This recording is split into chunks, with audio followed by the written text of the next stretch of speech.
Just bear with me real quick, Israel. Let me set it up. Let me set it up. Gonna do this real quick for this beautiful day. My Shabbat is coming up during this beautiful sundown.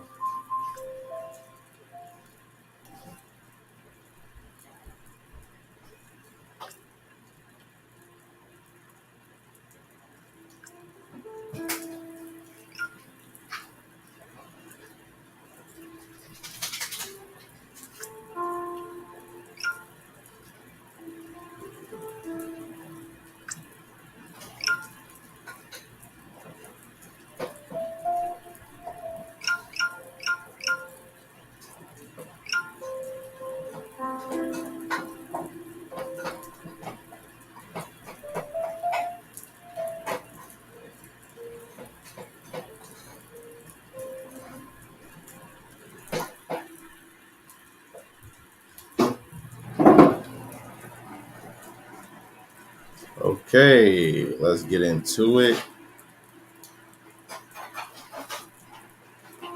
Should stay right here.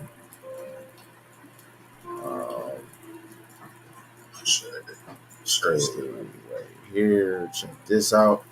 So first and foremost, I'm gonna give all praises and all glory and all honor to the Most High Yahweh Ba'Shem Yahushai Ba'Shem Rakakadash. Yahweh is the Most High God, and Yahweh Shai is who the world English calls Jesus the Christ, right? And I want to give double honors for the elders that the Most High was working with through the Spirit to even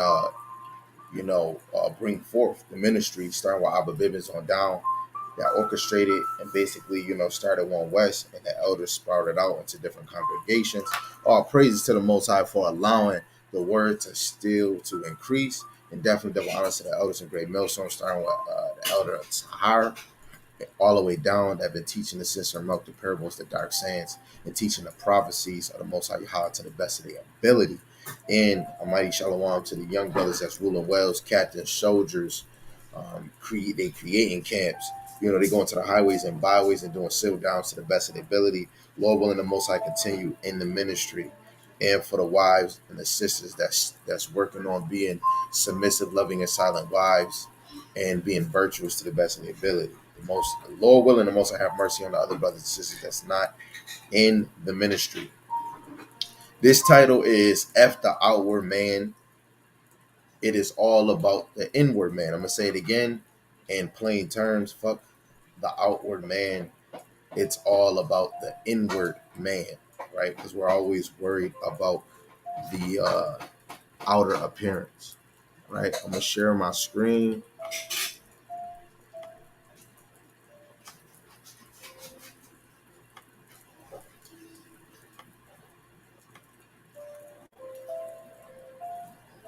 Just want to make sure everything is everything before I go to a verse. Let me make sure y'all can see me and hear me. And somebody on either lives, can you please give me a comment if you can hear me? Give me a 7-7 or a con if you can hear me clearly on the live. So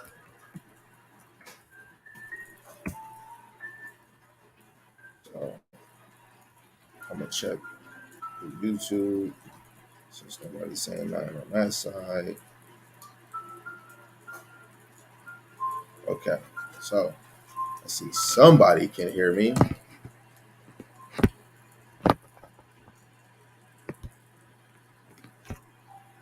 I'll just leave this right here then. Look, y'all. Okay, so whoa. What the heck is going on here? First Peter, the 3rd chapter. Right? So we're gonna read this in the KJV. This is First Peter the third chapter, verse 4. It says, "But let it be the hidden man of the heart." So let it be the man hidden in the mind, and that which is not corruptible, even the ornament of a meek and quiet spirit, which is in the sight of God, of great peace. When you read it in the NLT, I don't have to explain it. You should clothe yourself instead with the beauty that comes from within. Some simple-minded brother would say, "Oh, you're talking about the white meat, the tissue, the meat, the veins." No, the Lord is talking about the spirit, the unfading beauty of a gentle and quiet spirit, which is so precious to the Most High, right? We have to use that gentle and quiet spirit, right? Which is within. And the only way you know if it is within, if you are abiding in Hamashiach Yahushai, which a lot of us don't, right? This is First Samuel, the 16th chapter, verse 7. It says, I'll start at 6. And it came to pass when they were come that he looked to Eliab and said, "Surely Yahweh's anointed is before him." But Yahweh said unto Samuel, "Look not on his accountants." So don't look at the accountants, the stature, the outer appearance of a man, or on the height of his stature. Oh, he's 5'2" or 6'7", because I have refused him, regardless of his stature on the outside or the stature of his height. For Yahweh seeth not as man seeth. And that goes into Isaiah 55, verse 6 and 7. My ways are not your ways. My thoughts are not your thoughts. How high the heaven is my thoughts to yours. For man looketh on the outward appearance, but Yahweh looketh on the heart. Right? When you go to Jeremiah, which I bring out damn near every day, right? Jeremiah, the 17th chapter, verse 10, it says, "I, Yahweh, search the heart. I try the reins." If the Lord was searching the outward appearance, you know, brothers and sisters would be more blessed. Brothers and sisters wouldn't have freaking speed bumps on their damn face. If the Lord was looking at the outward appearance, even to give every man according to his ways and according to the fruit of his doings. Yes, the your ways is from the out, but you think of what you're going to do. Even when people say, "Oh, think before you speak," in order for you to do an action, it has to come from your brain. So every man and woman, they move from their heart, right? So the Lord is going to uh, give to according to a man's ways and according to the fruit of his doings. So you have to know the Lord is searching the inward. Every day we got to always break down the inward man, right? Romans, the second chapter, the 28th verse,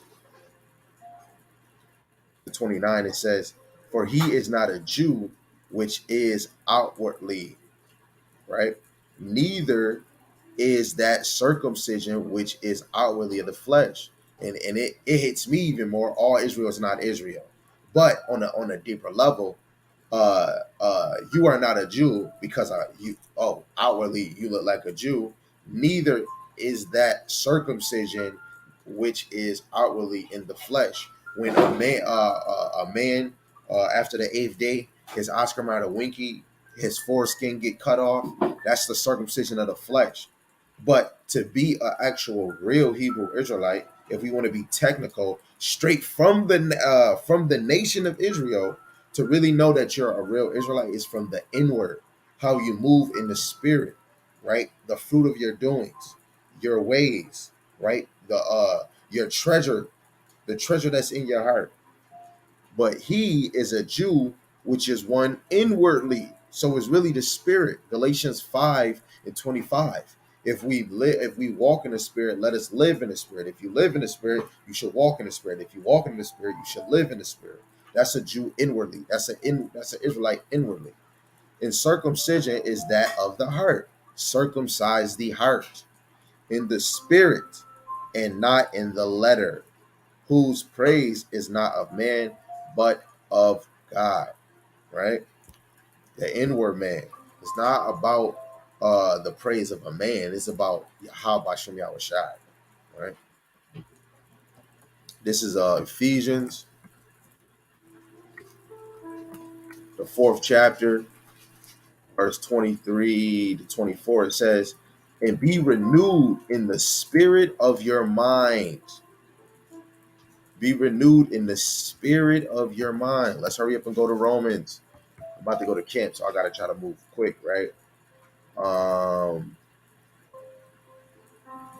Verse 2 in Romans, the 12th chapter. Yes, this is the NLT. Really want KJV, but I'm just trying to, right? So it say, don't copy the behavior and customs of the world. So the behavior and the customs of the world, don't follow it, right? But let God transform you into a new person by changing the way you think. How will he change the way you think? By your heart, your mind. But how can he do that?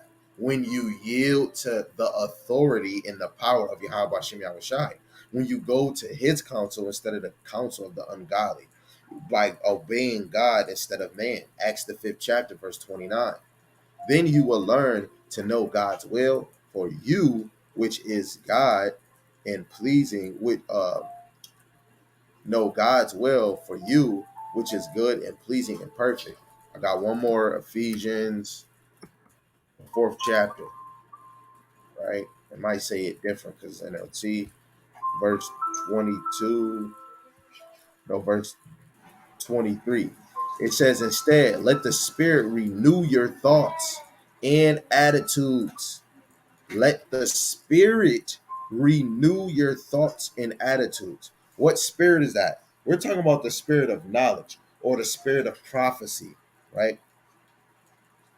The spirit of truth, right? Because what he say in I believe St. John the 4th chapter, verse 24, verse 24, 34, where it says, them that worship me must worship me and in spirit and in truth, right?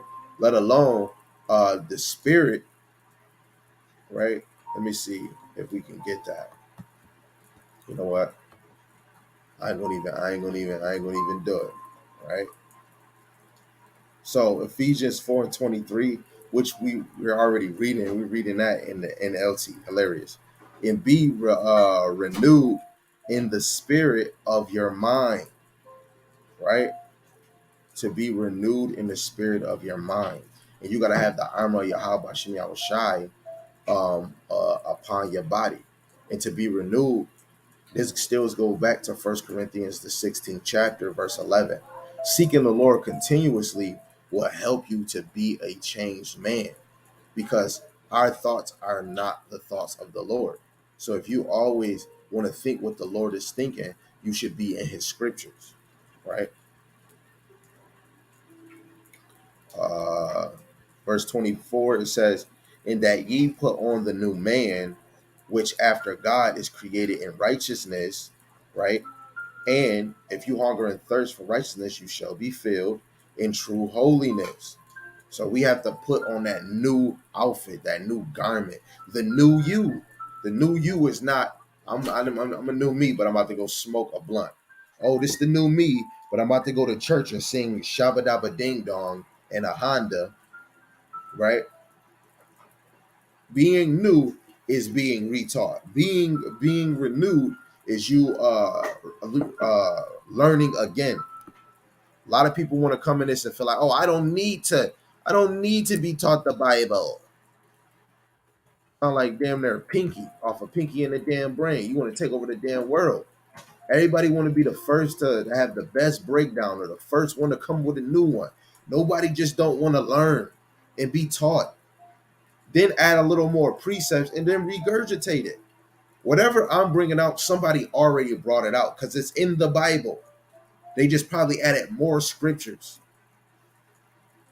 This is Psalms, the 51st chapter, verse 10 and 11. It said, create in me a clean heart. We go to John, the 15th chapter, verse 3, where instead of paraphrasing,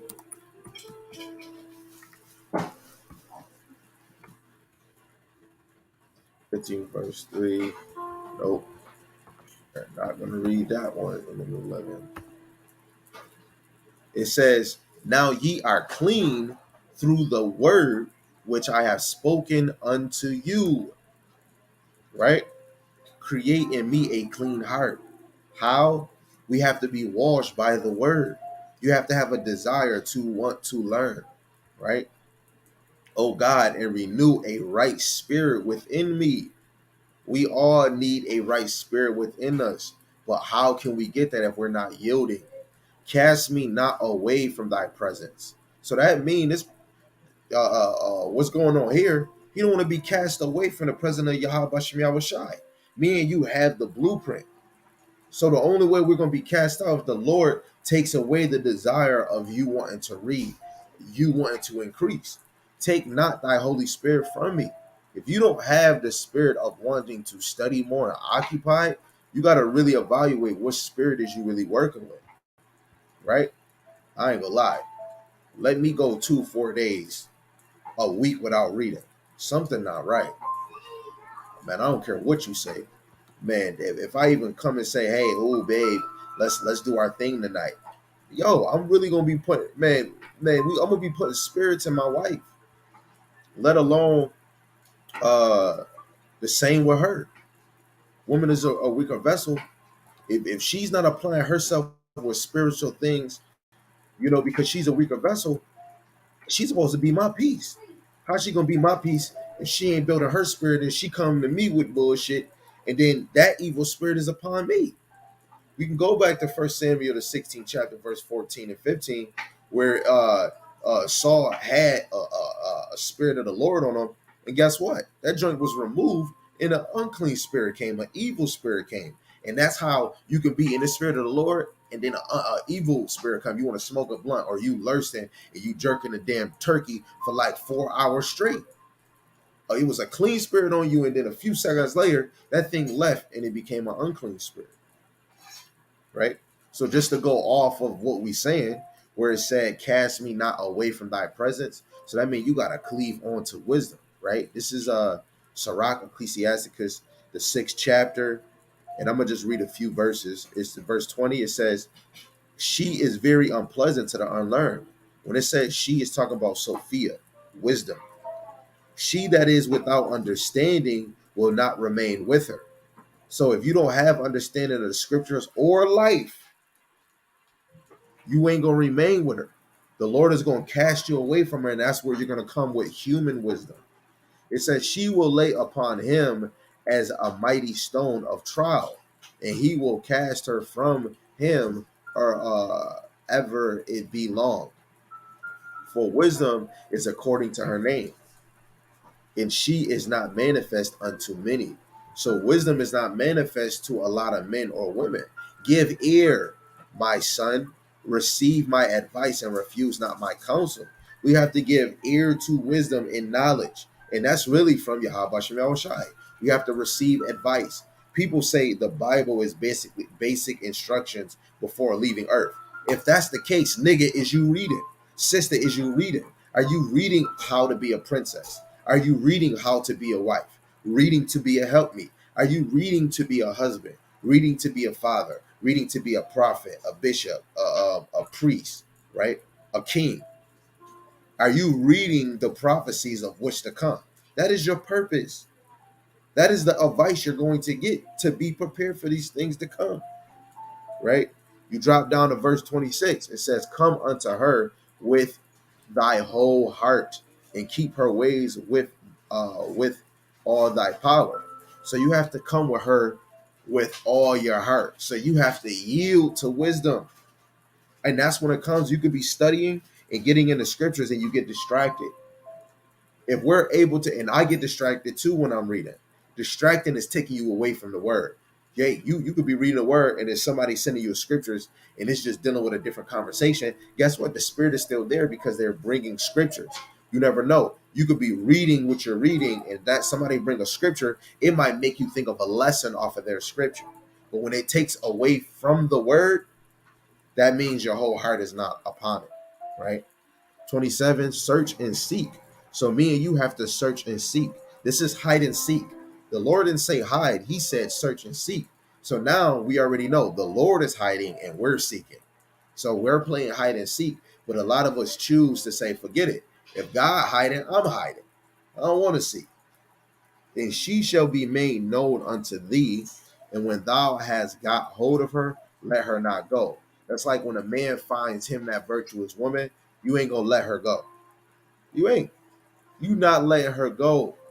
You would be an idiot if you let her go, because then some other dude is gonna get her, and guess what? He might devalue her. He might not see that she's a virtuous woman, and he might devalue her. He might not use her for what her potential really is of being a helpmeet, right?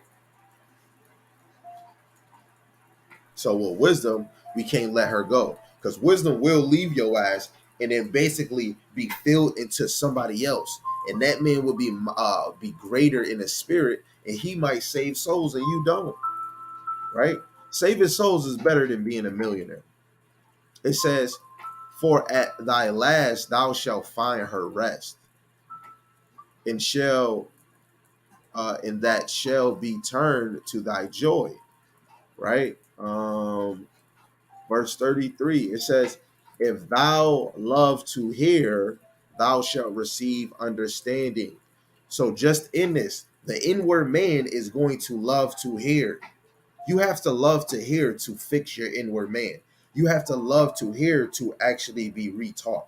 You have to love to hear to be corrected. You have to love to hear to even be a wife. You have to love to hear to even be a husband. You have to love to hear to be a teacher of the doctrine of the Most High. So thou shalt receive understanding. If you love to hear, you're going to definitely receive understanding, right? And if thou bow down thy ear, thou shalt be wise. So we have to bow down the ear in order to be wise. I should have went to the verse 32. Verse 32, my son, if thou wilt, thou shalt be taught. An inward man is going to have the mind frame of, I need the sense and I need to be guided, so I know I'm in the right lane. Point me in the right direction. If thou wilt, thou shalt be taught. And if thou wilt apply thy mind in order to be renewed, in order to be ready for prophecies, in order to want to be in the truth, you have to have the will to apply your mind. Thou shalt be prudent. You're going to be wise. You're going to be patient. But you have to apply your mind. If I'm bringing out 5 or 20 scriptures, for you to receive it, you have to apply your mind. The same way, if I'm bringing out the word and I have a son, my son is supposed to not act like a fool, and he really should come and try to hear the word. But my son is not applying his mind to the word because, yes, he's a child. His mind is not on the Lord like I would be, because I'm a child in the truth, but I'm a man. My desire is for the word because I want to hear wisdom. And that's a difference between children and men, right? Because I have a little man. And when I look at my little man, I look at myself. My little man don't want to hear the word, because if he did, physically, it automatically would shift him to sit his butt down and hear the word. But if a kid is not in your face asking questions or sitting around hearing the word, it's because he don't want to hear the ministry. And that's because he is a child. But that don't take away from any child, because Yahushua was 12 years old and he desired the scriptures. So if your son, your daughter don't want to hear the word, guess what? Yahushua did it. So I'm going to promote that to my child, so that eventually when they get older, they're going to always remember. Knowledge is going to increase more than your age. Knowledge is going to increase more than you become an athlete and you become stronger. And I use Yahushua as an example of being a child, because I am a grown man. And if a young child is trying to seek knowledge more than me, and I'm not even trying, that is a terrible thing. So in order to be an inward person, you have to want to apply it. So for me to say Yahushua was a 12-year-old man trying to apply the scriptures in his life, right? And I'm going to actually go to it. Luke, the 2nd chapter, right? This is my motivation. An inward man is going to seek knowledge. An inward man is going to seek the knowledge regardless if he's young or old. And that's going to show you what spirit a man is dealing with. If Yahweh was seeking the Lord at the age of 12, he had a spirit on him, right? This is Luke, the second chapter, verse 41. It says, now his parents went to Jerusalem every year at the feast of Passover. And when he was 12 years old, they went up to Jerusalem after the custom of the feast. And when they had fulfilled the days, they returned. The child Yahushai tarried behind in Jerusalem. So they were trying to go back home after the Passover was fulfilled, but Yahushai tarried. He stayed behind in Jerusalem. And Joseph and the mother knew not of it. And they, supposing him to have been in company. In another case, you can go watch the movie The Young Messiah and you're going to see it. Only thing, in the movie, his age is 8, but in real life he was 12. Went a day's journey and they sought him among their kinfolks and acquaintance. So they sought him among the kinfolks and acquaintance, basically the brethren of the nation of Israel. It says, and when they found him not, they turned back again to Jerusalem and seeking him. And it came to pass that after 3 days they found him in the temple, sitting in the midst of the doctors, basically the doctors of the law, men that were sitting in Moses' seat, both hearing them and asking them questions. So Yahweh at the age of 12 was hearing and asking questions. I'm 31. We're all at different ages, and a lot of us don't even want to seek questions or don't even want to ask questions of men that's actually in the ministry. We're lazy as hell, or we're prideful and think we got it all. You a damn ass catcher. You think you got it all. You caught them all. It says, and all that heard him were astonished. They were amazed at his understanding and answers. As a 12, look, I'm even shocked that my little man go outside and say, yeah, how about Shemal Shai to all his friends? Just only that little thing, going out here telling these kids Hebrew. I go outside, I see a kid say, yo, I'm about to go in the house, your homie, say his name, and then say, Yahweh Shemal Shai. This is weird, and I'm astonished. I'm amazed. But when they saw him, they were amazed, and his mother said unto him, son, why hast thou dealt with us? Behold, thy father and I have sought thee sorrowing. And he said unto them, how is it that ye saw me? Was ye not that I must be about my father's business? And they understood not the saying which he speak unto them. And he went down with them and came to Nazareth and was subject unto them. But his mother kept all these sayings in her heart, in her mind. And Yahushai increased in wisdom and stature and in favor with God and man. The more we be about our Father's business, which being an inward man, we're going to increase in wisdom and stature, in favor with the Most High Yahweh and in man. Regardless if you believe it or don't accept it. I believe it because men grew. When they first came in this ministry, they probably didn't have nobody watching them. They didn't have followers. They didn't have nobody that was like, hey, if you want to know the ministry, yo, go watch this brother's video. Oh, go watch this brother's video. That's being favored of God and man, because the Lord is pouring the seed of pouring that spirit on people, and they're motivated to watching you teach. The Lord is pointing them to watch you. And you're increasing in this wisdom because now you're getting scriptures, you're getting the knowledge. Then you start walking outside, somebody asking questions to somebody, and you over here giving them the answer because that person can't. That's all Yahweh Hashem Yahweh Shai.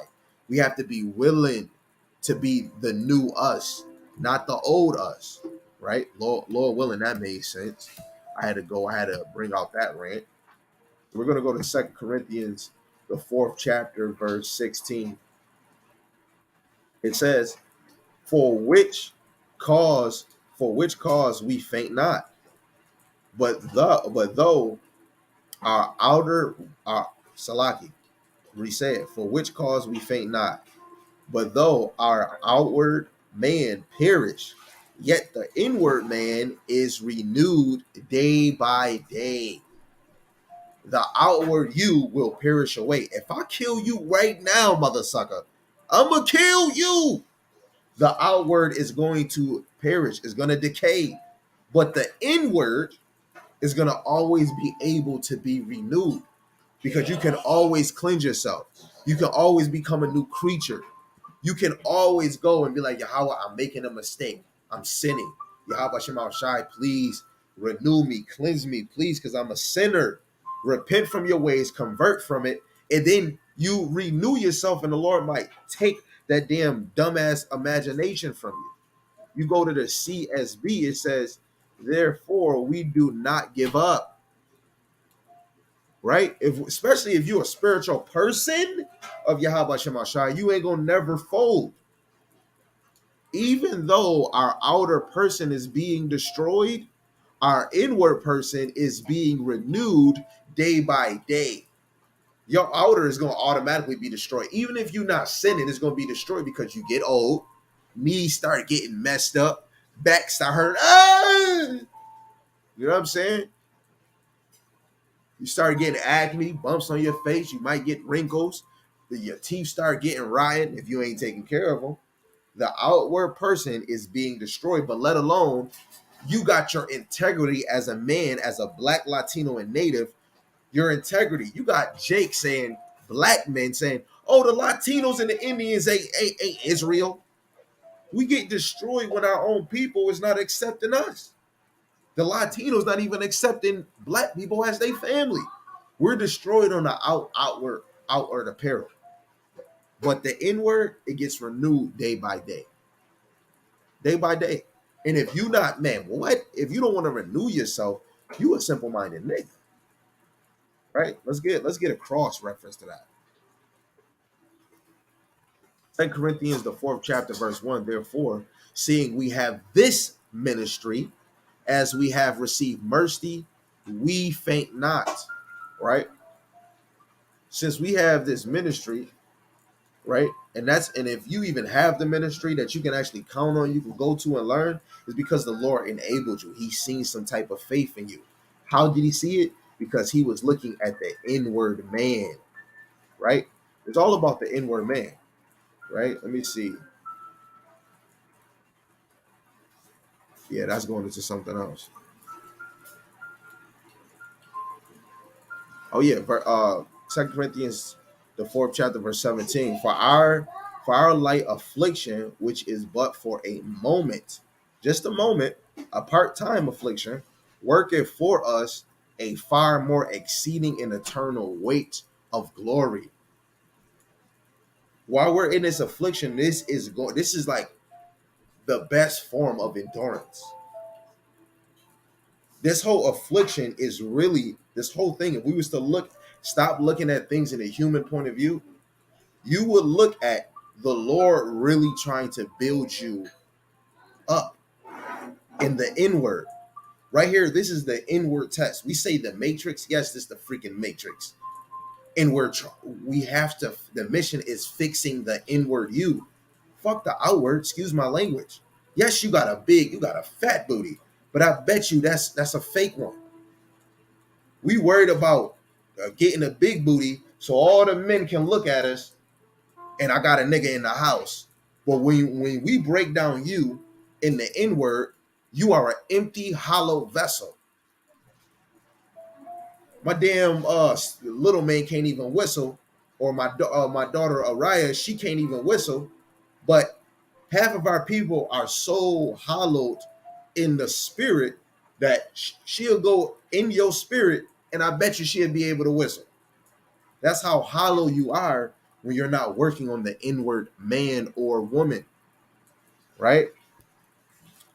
Let's go to Romans, the 7th chapter, verse 22, right?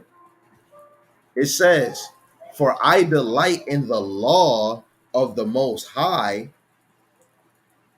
Wait, Salaki. For I delight in the law of God after the inward man. So he is desiring the Most High law, statutes, and commandments after the inward man.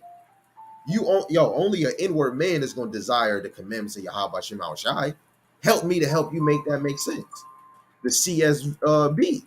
For in my inner self, I delight in God's law. I'm just gonna give you another just so it can hit you in your mind.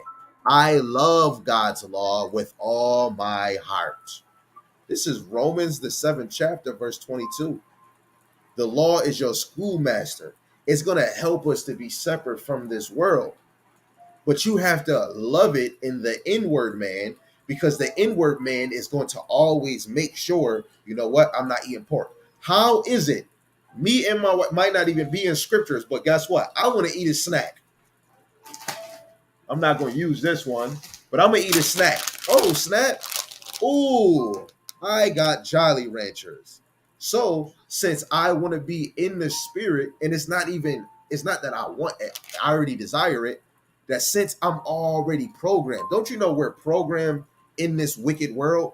And the Lord been trying to program Israel into their own culture. Law, faith, faith. Hamashiach Yahushai, Hamashiach Yahushai. And throughout captivity, we've been hearing this and never receiving it. So I've been washed back into the ministry, that now every time I eat something, I look at the ingredients. This is the Jolly Ranchers I eat. These are gummies, Jolly Rancher gummies. I got berry. I got the hard candy Jolly Ranchers, and I got the sour gummy Jolly Ranchers. So when I get them, I go to the ingredients: sugar, corn syrup, modified cornstarch, contain 2% less malic acid, sodium, citrite, natural artificial flavor, mineral oil, carnauba wax, artificial color. Small candy can be choking hazard, using caution when eating. Assortment may vary. So that's it. It don't say gluten, beef, or pork on that thing. So since I am an inward man, since I love the Lord's law and I want to make sure I'm not eating unclean things, my heart is always on it. I walk in the inward. I can see I'm an inward man because while I'm looking at ingredients, how is it I'm in the shower, the little man is gonna be like, "Hey, Pops, what is this?" "Bro, it's a ginger." "I know, but do it got pork in it?" That means that little man got a spirit in him. Yes, he is bad, but for him to ask if it has pork in it, can I eat it? That is a spirit. Just a spirit, because only a spirit wants to obey Yahweh Ba'ashem Yahweh Shai to the best of their ability. Don't matter what age you is, right? Limitations, the 3rd chapter, verse 26. It says, "It is good that a man should both hope and quietly wait for the salvation of Yahweh Ba'ashem Yahweh Shai." It is good for a man. It is good that a man should both hope. Let's have hope. Oh, kingdom. And quietly wait. That's you being patiently waiting. And while you're patiently waiting, you're occupied. You're occupied. While you're patiently quiet waiting, you're inwardly building yourself up, because it's a daily thing. Because guess what? When you're an inward man, you're always attacked. When you're an outward man, whoever that spirit that was in you is going to stay on your ass, because it knows, you know what? You're going to stay right there, right? The left hand side is afraid of the right hand side. The right hand side trying to whoop the left hand side ass. Excuse my language. We got to get real. St. Matthew, the 5th chapter, verse 5. Blessed are the meek. Blessed are the patient. Blessed are the wise, for they shall inherit the earth. Let's see what the meek is, right?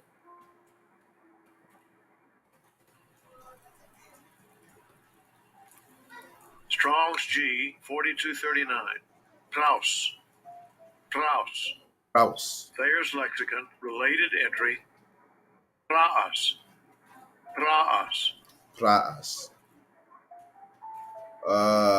Where's it at? So they say biblical usage is meekness towards God, is that disposition of spirit in which we accept his dealings with us as good. and therefore without disputing or resisting. In the Old Testament, the meek are those wholly relying on God rather than their own strength. So they're obeying God rather than man, or they're obeying God rather than themselves to defend against injustice. Thus, meekness towards evil people means knowing God is permitting the injuries they afflict. So God is permitting the injuries that they afflict. He that is using them to purify his elect, and he will deliver his elect in his name. Gentleness or meekness is the opposite of self-assertiveness and self-interest. It stems from trust in God's goodness and control over the situation. The gentle person is not lucky. Woo! The gentle person is not occupied with self at all. This is a work of the Holy Spirit and not of the human will, right? And that gives you the difference of the inward man and the outward man, right? This is the work of the Holy Spirit and not of the human will, right? The strong definition, apparently, the primary word, mile implication is humble, meek. So it's being humble, right?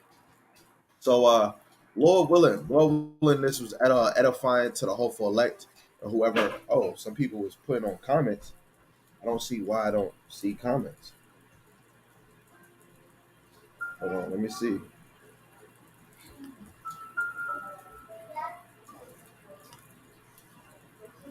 Dang, they ain't even let me see not one comment. Okay, let's see. Um, uh, the brother put, as for me, as for me, this is my conversation with them. Wait. Oh no, he bringing out Isaiah 59:21. Let me put this on the screen.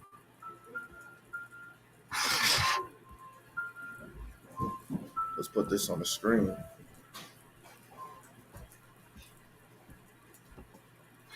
The brother put Isaiah 59:21. As for me, this is my covenant with them, says Yahweh Shema Shai.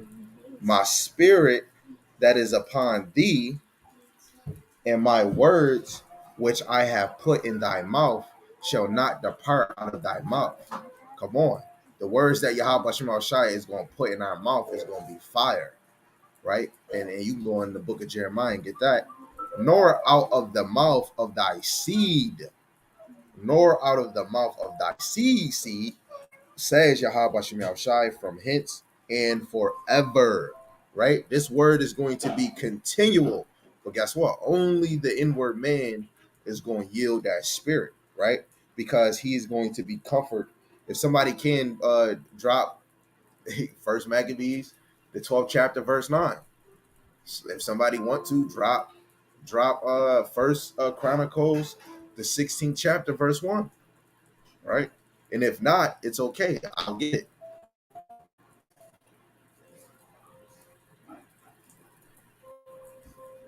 I'll get it. I'll get it. I forgot what verse did I say. What that verse say? What did he say on here? Um.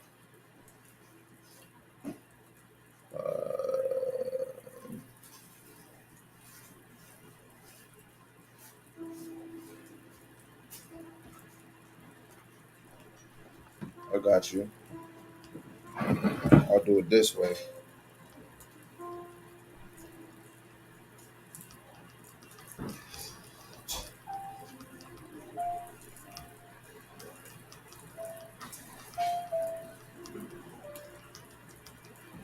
You go to the book of Jeremiah, the 5th chapter. The brother, yo, that was a good precept. So I might have to bring out a few precepts just for that. I'm gonna start at verse. I start at verse 13. It says, "And the prophets shall become wind, and the word is not in them. Thus shall it be done unto them. Wherefore, thus says Yahweh God of armies, because ye speak this word, behold, I will make my words in thy mouth fire, and this people would, and it shall devour them. And that's why anytime I'm bringing out the word, I want to believe. I want to believe and I want to know. Every time I'm bringing out the word, it's a fire.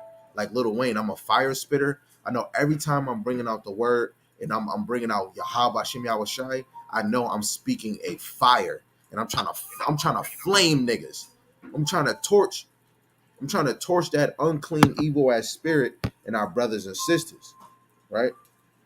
The Lord puts a fire in us, and that's that word, because Yahweh Shema Shai is a consuming fire. Let alone his words is a consuming fire. They're not gonna ever go unvoid, right? The brother said, what are the verses? I mean, I gotta see what else it was going into. Oh yeah, and I said Chronicles, right?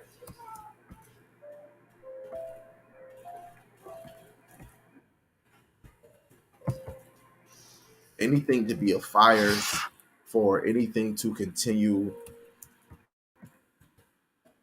to be something that's going to always keep flowing, it has to be searched continuously, right? Starting at verse 10, First Chronicles, the 16th chapter says, "Glory in His name." Wait, glory in His holy name. Holy means set apart, which in the Paleo Hebrew is Quadash. So it's set apart from all these other names. So what is His name in Paleo Hebrew? The Most High name is Yahweh, not Yeshua, not Yashink Shink, not Yah or Yah. His name is Yahweh, and His begotten Son is Yahushai. Not Jesus, not Christ, not Yeshua, not Yahuhu. It is Yahushai. It says, let the heart of them, let the mind of them rejoice that seek Yahweh. Seek Yahweh in His strength. Seek His face continuously. Remember His marvelous work that He have done, His wonders and His judgment of His mouth. How you gonna remember the marvelous work and the signs and the miracles He done in the past, and what He's doing now, and what He's gonna do in the future if you're not reading? Isaiah 34:16. We have to seek Yahweh Shemaiah's face continuously. This man said, my thoughts are not your thoughts, my ways not your ways. How high heaven is how high my thoughts is. If that's the case, I should be searching for this man, since his ways is higher than mine. His ways is as high as the heavens. If that's the case, I shouldn't even be thinking with my own mind. Shalom, Nelson. I see you. I shouldn't be thinking with my own mind. This is why we went in and showed in scripture the Lord cares about the inward man. Who the hell cares about the outward man? Right? You got Esau in the freaking Babylon Timbuktu in the past. He don't want you to know he had to erase certain things because he got sick and tired of hearing something. Right? I'm about to show you. This is why you got to learn from your past. This is why we always have to go search from our past, right? This is from Babylon to Timbuktu. This is page 24, right? It says, in ancient Israel, when a man had a white spot in his skin, or white or yellow hair, or white skin somewhat reddish, he was pronounced unclean.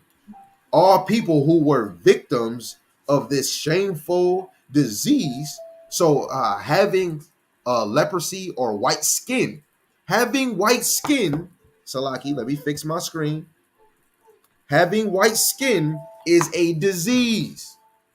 I'm sorry, Heather, Becky, Tom, and Jennifer. Having white skin is a disease. I'm gonna say it again. All people who were victims of this shameful disease were isolated outside the camp or city. Those that had leprosy were lepers, and they had to shout, "Oh, unclean, unclean!" So that means if you had leprosy, when you walked into a city, a village, a building, Esau, Donald Trump, if it was Tom Hanks, he going on the movie, and no, let's talk about Superman. Superman, he's playing Superman. He's coming in. Superman about to play. And it's Jake in there. He gotta let Jake know. He gotta let the people of Melon know. Unclean, unclean. Why you black? You looking up. You looking around to see who's unclean. And guess what? Just like in the day of Cain and Abel, when Cain got cursed with leprosy, nobody can touch him because he was the only white person. Imagine being the only white person wherever you go. You about to go, man, I gotta go get food. We ain't got no food. Damn, it's the Sabbath. You walking, you see people over there near the tree getting fruit. Damn it. Unclean, unclean. And this is what? This is how you know the white person got mad. This is no Salaki. All people in the ancient world who had yellow hair and leprosy were despised and segregated. This is one reason the white supremacists discriminated against the black people today. So one of the major reasons why you're discriminated is because these test tube monkeys had to, before they go into your office, your building, your store, they had to say unclean, unclean, and they didn't like that. I'm not about to keep saying unclean, unclean to these niggas. Man, we about to separate. Guess what? They rearranged race.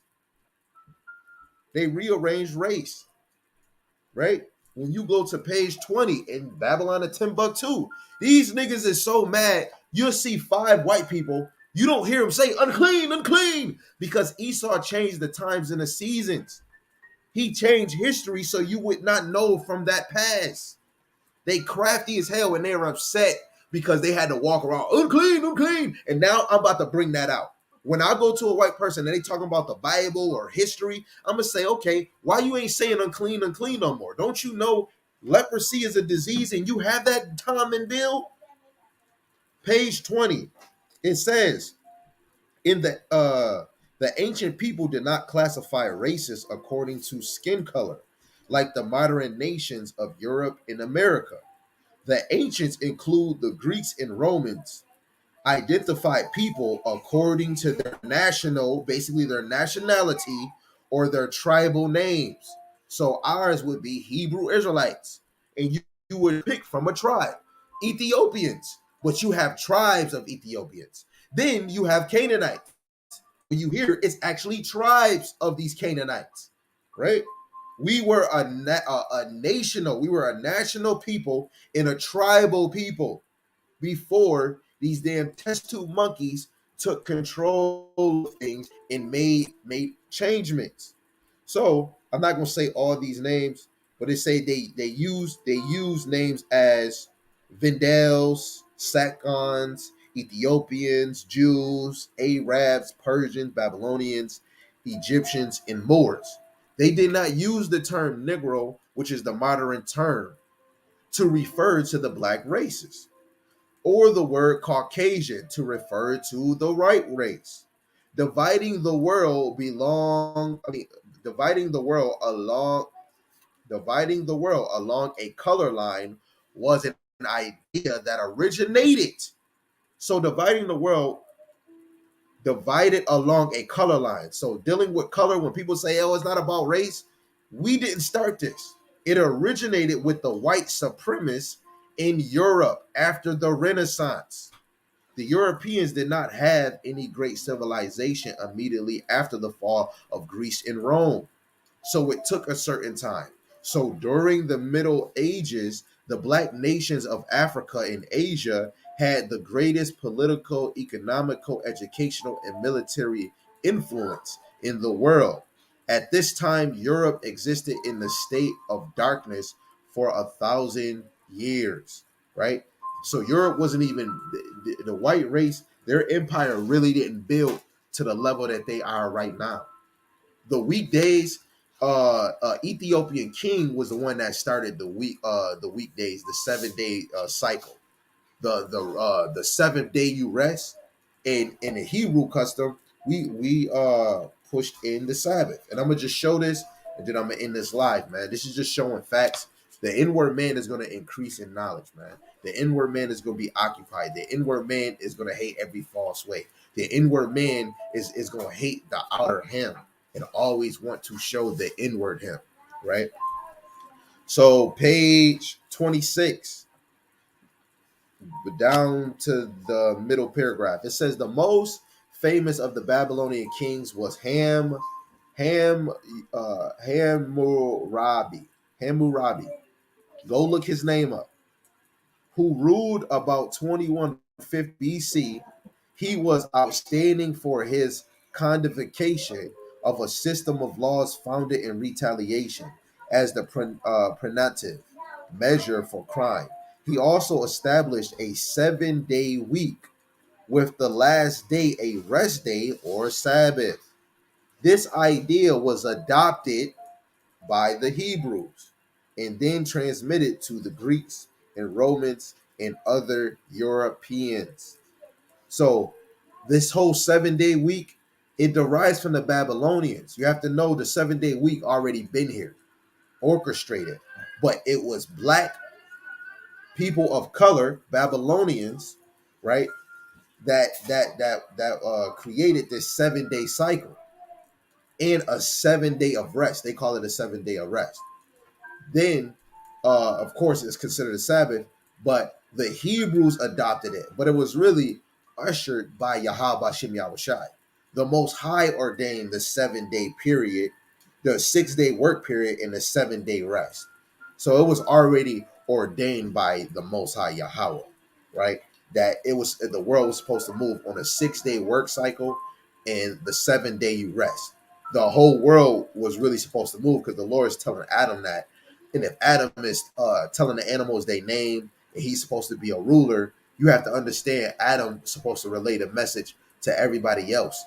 But the world was filled with wickedness. Nobody in the world will follow. That's why when the roles is switched and we get that rulership back, we're gonna be the commandments are gonna be written in our hearts, in our inward parts, and we're gonna teach all the other nations. We're gonna make it. We're gonna command them to keep our law, statutes, and commandments. We're going to teach them the ways of the law, statutes, and commandments of following Yahweh Hashem Yahweh. Right? It was supposedly ordained that the whole world was automatically supposed to follow the ways of the Lord, and the Hebrew Israelites were supposed to rule the earth. Plain and simple. But we were stiff-necked, right? And I'm going to bring this last verse. I promise. I'm going to bring this last verse. I promise. But I'm going to say one thing. My flesh is weak and my spirit is strong. So, Lord willing, I don't bring out another one, right? So, Baruch, we're going to try the second chapter. We're going to try verse 30. Okay, verse 30. It says, "For I knew that they would not hear me. For I knew that they would not hear me, because it is a stiff-necked people." When you go to Amos 3:7, it says God will do nothing. The Lord will do nothing but reveal his secrets to the prophets. So you have to know, back in the time, yes, the Lord appointed somebody that he would talk to, boom, boom, boom, boom, boom, and he relayed the message to Israel. We're in a different mind frame. The Lord allowed the Spirit to be poured out so that our forefathers was able to scribe, and then the Bible would be created. So now the Lord is pouring out his Spirit on the prophets. So in order to understand the mysteries or the doctrine of Yahweh Shema Shai, you have to go to the prophets. That's why he say, "Seek me while I am near," right? If you have a Bible, he's near. But if you don't understand, the servants, the prophets is the one that revealed the message. And they're in every city, let alone you can go right on YouTube, Facebook, IG. You can find them. The video is there. But we're stiff-necked. The Lord knew that we would not hear, right? It says, "But in the land of their captivities, they shall remember themselves."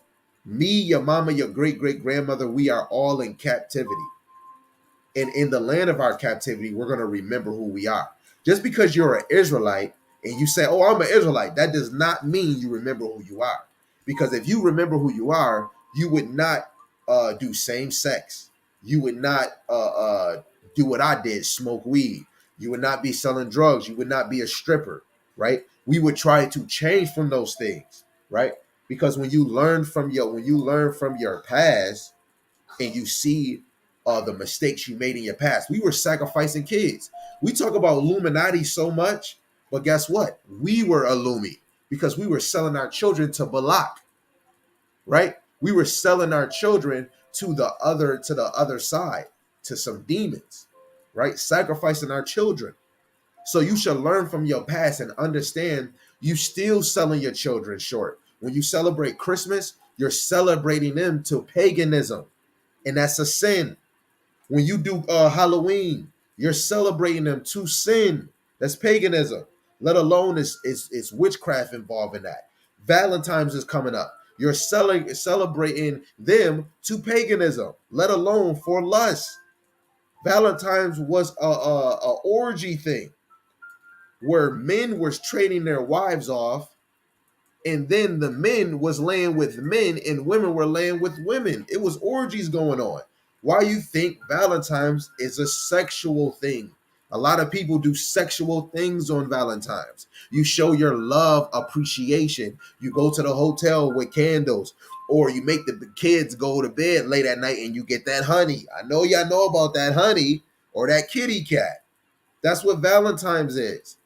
But if you don't learn from your past, how can you really say in the land of your captivity you shall remember? You're going to remember when you learn from your past. You're going to go to 1 Corinthians, the 10th chapter, verse 1 to 5, and you're going to understand that the Lord covered them with the pillar of cloud, and they ate from that spiritual meat. What is that spiritual meat? You will have to learn from your past. And then when you be like, oh, snap, that was us? That was me? Then that's going to help you remember. Like, what did he say? What did he tell Simba? Remember who you are. That's the whole point. If you're not digging and occupying yourself, you're not going to remember shit, right? Excuse my language and excuse me. I said that I was done. I meant that. But the flesh is weak and the spirit is strong. So I'm going to bring this out. This is Baruch, the 4th chapter, verse 28. It says, for as it was your mind to go astray from God, so being returned, seek him 10 times more. The inward man is going to seek the Lord 10 times more. The inward man, he's going to fast 10 times more. The inward man, he's going to acknowledge his faults 10 times more. The inward man, he might teach 10 times more. The inward man might prophesy and go out to these streets 10 times more. You're going to be an inward man 10 times more. You're going to think before you speak 10 times more. Anything that deals with Yahweh Shem Shai, you're going to do it 10 times more. If you don't do it 10 times more, guess what? You're going to die worse 10 times more, right? It's about serving the Lord 10 times more. Your past, you fucked up a whole lot. It's about doubling up 10 times more. Be in the spirit 10 times more. This whole lesson is about F, the outward man, 10 times more. But it's all about the inward man 10 times more. Remember that in your mind. Every day you battling something. You about to go roll you a spliff. Just understand you doing wickedness 10 times more. So how much you going to do righteousness 10 times more? How many times we do sin or anything on the opposite of Yahweh Shem Yahweh Shai, you have to look at the righteousness that you do, and you have to do it 10 times more. 10 times more. It's a competition. But I did this. Oh, let me do a few more on the righteous side. But I know I'm going to go over here and do this. You can't hop.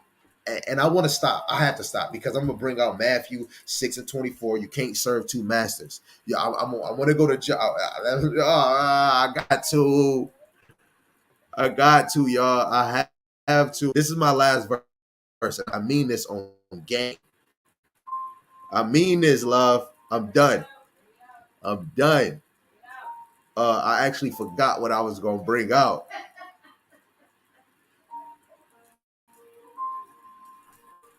What was I saying? What was the last thing I said? Okay. Okay, we're going to go to Judges.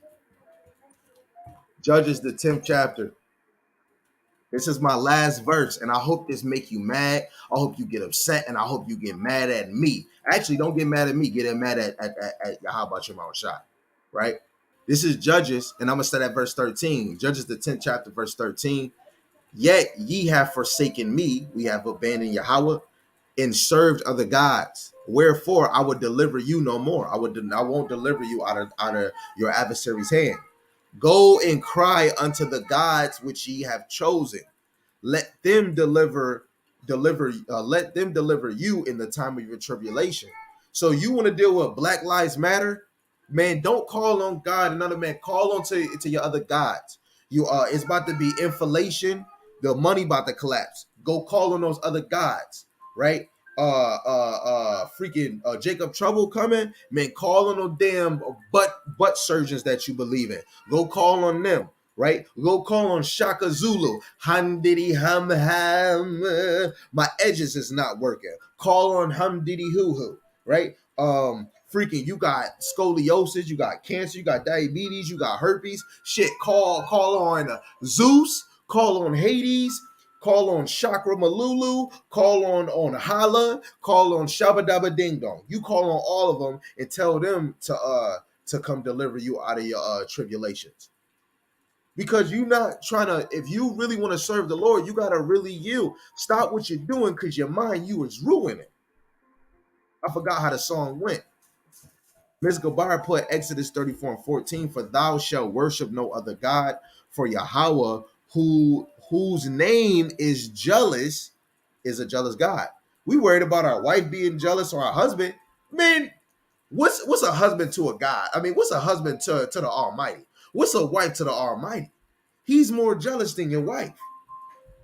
The Lord is more jealous that your wife might not follow her position as a woman more than you are jealous at whatever the hell you jealous at. Your wife might be jealous that you got to teach other sisters, but guess what? She's not even having the value of how jealous the Most High is that this woman don't want to be a woman, and she worried about what her husband is doing. And guess what? He's not beating you. He made you happy. He brought you in this truth. That lets you know us as men and women, we have to work on our spirit. First Kings the 19:10. Elijah, if he was here now, he said, I am jealous for the Lord. You got to be jealous for the Lord, because there's not enough people trying to study the ministry or teach the ministry of Yahweh Shem Yahushai and teach the truth. I am jealous for the Lord because there's not enough sisters that want to be modest and cover their damn stanky panky. There's not enough men that want to be kings. I am jealous. I am jealous, jealous, jealous. Right? So Lord willing, this was edifying to the hopeful elect. Lord willing, this was edifying to the hopeful elect. You know what I'm saying? And with that, we can give all praise to the Most High Yahweh, by Hashem Yahushai, by Hashem Rakakadash. Yahweh being the Most High God, and Yahweh Shai is who the world ignorantly calls Jesus the Messiah. It's your brother Dar Gabar. If I could do it, you could do it. If you could do it, I damn sure can do it. I love you to the moon and never back. Get it right, get it tight, get your spirit right, and get your mental tight, right? Won't he do it? Yes, he can.